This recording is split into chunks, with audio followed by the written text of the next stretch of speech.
Well, hey guys, so it's the last week of 2023, and I hope it was good for you. I hope you had a great festive time and you rounded off the year absolutely fantastically well. I hope you found what you were looking for under the Christmas tree last week because the fishing has been quite good apart from this week. Can you believe it? It's our last show of the year, and the fishing has been quite tough because of the rain in KZN.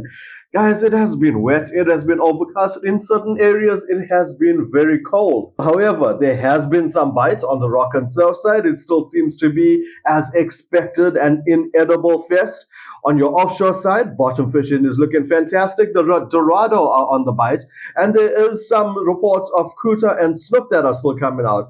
And as for the freshwater side, well, they have received a fair amount of rainfall. The NFFC rivers are fishing well, and the bass at Albert Falls not so good, but Mudma is pretty decent at the moment. So, generally the fishing is quite good right now. And we are going to get into all of it. We're going to cover all the areas as we usually do. But before we do, guys, special thanks to my sponsors, the Kingfisher and CMH Pinetown, with the brands being Nissan, Mitsubishi, and Proton. Guys, none of this could be possible without them. This year could not have been possible without them. They are responsible for funding us in getting you these reports. So you know what, when it comes to your purchase in KZN with regards to a vehicle or fishing tackle, guys, contact those that are supporting us in our sport. Now let's get on with the show. Guys, starting off down the south coast, Adam has reported it has been a pretty trying week on the fishing side. There are still a lot of holiday makers around. Not as much sunscreen due to the weather, but there's still the smell of bait out there, and that's been more on the scratching side. There wasn't much the guys could do with regards to the edible fish. However, there has been the odd shad that came out, if that's what you are looking for, on the edible side. On your inedible side, that's been a whole nother matter. Lots of gray sharks, sandies, diamonds, your flatfish species in edible action, guys. That's all that I've been getting down the south coast over this past week. Unfortunately, even the rockfish has been on a bit of a holiday where it just seems to be tobies that are coming out. So, you know what? It has been a bit of a difficult week. However, it was that time where you're spending that family time over this festive period. So it wasn't all doom and gloom. And it looks like you may have to wait another few more days before you can go and use that new tackle that you've got last week for Christmas. So, you know what? It's no waste. It's just put on hold for a while. If you're looking to fish the offshore side down the south coast, guys, I've just got a few reports of just a few tuna, nothing crazy out there. The seas has been a bit unpleasant to launch over this past week. So now moving on down to Warner Beach and Amanzimtoti, covering the Ilovo stretch as well. Gary reported that there hasn't been too much action apart from shad. This seems to have been the case over the past week. The water is that ginger beer color, so there is some edible action that you can go out there and target. There has been a report of one or two honeycombs that has come out, the odd sand shark, but apart from that, just shad. The shad has been not thick, but those that did come through were around the 3 kilo mark. And there was also a garrick that has been reported, which was also pretty small. It was around 3 kilos. The guy thought he was actually fighting a shad when he brought that one out.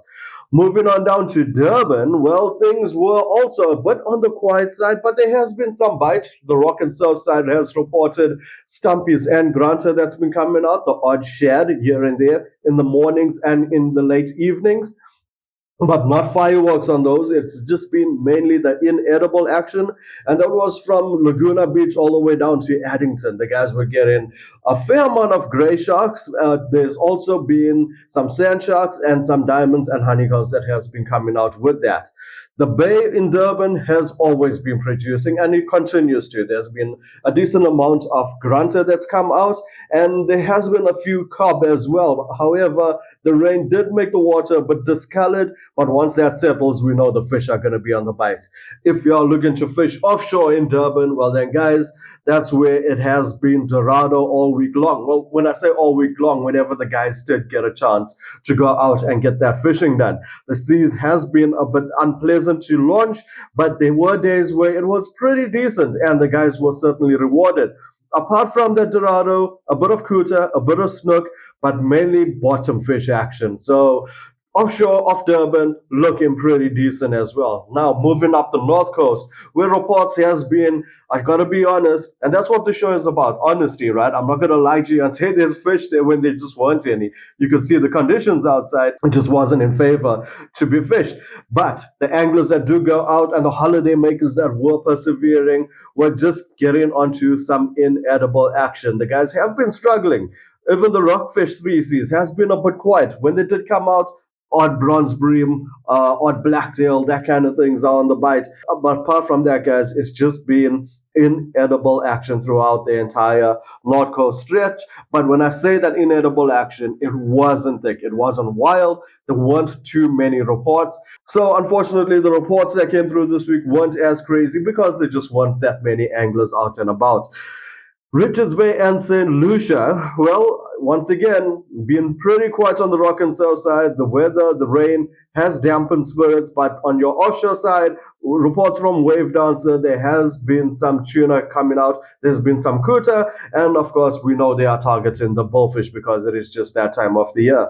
Rounding off on the Midlands, on the freshwater side, well, Jan has reported that the NFFC did come through with some good returns this week, but that was mainly on your river end. So if you were fishing the rivers for trout, you were getting fish. If you were targeting them on the still water, well, we've just literally got one return on the still water side.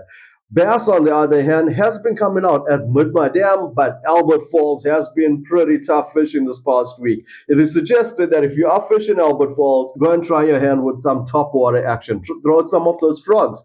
That's more than likely going to get you a bite, but of course, early mornings, late afternoons on that sense. Carp action, that's more at Midma. And apart from that, guys, all I can tell you is the unfortunate news is that the hippo has been taken out, and in Jan's words, that was in the literal sense. So that's the reports of the stray hippo that we've been talking about over the last few weeks. So guys, all in all, that is your report. That is your final report for 2023. It hasn't been the greatest weeks to report on the fishing side, between anglers being on holiday, spending time with their families, and of course this weather not helping. But it is what it is, and there has been some bites in a few areas. So when you're out there, please go and enjoy it and do it responsibly. Guys, DAF is around and they are checking those bag and size limits, and they are checking for fishing licenses. So keep an eye out for them. So now, with that being said, all I can say is, guys, it's been an absolute pleasure over 2023 to deliver the news to you. We love what we do. Our reporters love what they do. They love that they are so dedicated to the show and dedicated in getting you into the right feeding zones. So as we cast away 2023 and throw into the horizons of 2024, I wish you a very happy and prosperous new year. Thank you for watching us. Thank you for following and subscribing. And we will be back next week to deliver you the freshest content that KZN has to offer.